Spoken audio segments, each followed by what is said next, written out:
Bonsoir, merci d'être avec nous sur Journal de guerre. Au 412e jour de la guerre, voici ce qu'il fallait retenir de la journée à 19 h, heure de Beyrouth.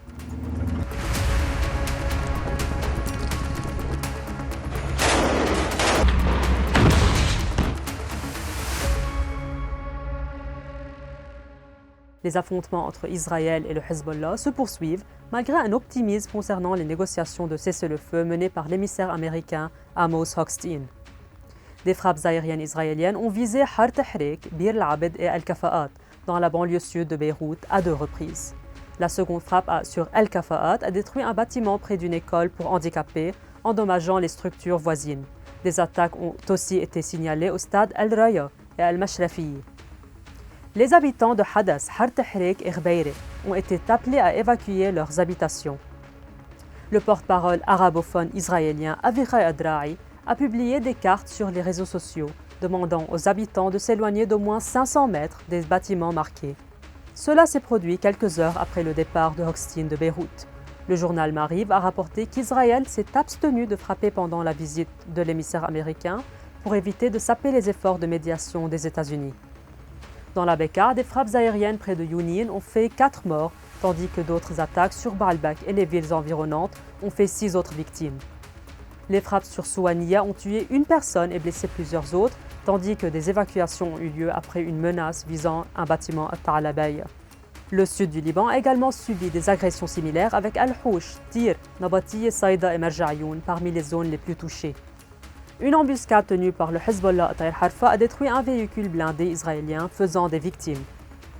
Le Hezbollah a revendiqué des attaques de missiles en Israël, notamment près d'Ashdod, marquant ainsi une escalade notable. Dans le nord d'Israël, des secouristes se sont déployés près d'un aire de jeu à Nahariya, où un Israélien était tué à la suite d'un tir de roquette en provenance du Liban, selon les services de secours israéliens. Le ministère de la Santé à Gaza estimait qu'au moins 44 056 personnes ont été tuées et 104 268 blessées depuis le début de la guerre. Ce chiffre inclut 71 décès enregistrés au cours des dernières 24 heures.